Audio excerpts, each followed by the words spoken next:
Здравейте! В днешното ми видео искам да поговорим за пролетните алергии и как етеричните масла могат да ни помогнат да се справим с симптомите, които се предизвикват от тях.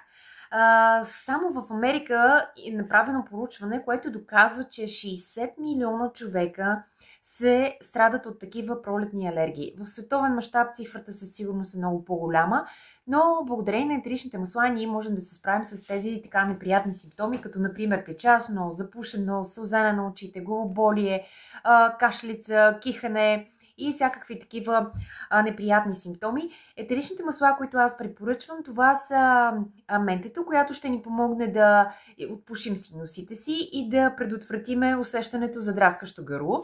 Лимонът ще раздвижи нашата лимфна система и по този начин ние ще се прочистим по-лесно от всички токсини, които имаме в тялото си.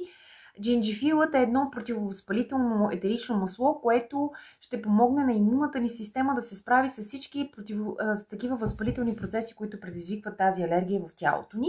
И не на последно място, разбира се, това е евкалиптът, който ще прочисти белите ни дробове и така ще можем да дишаме и да се насладим на тази прекрасна красота, която природата ни дава.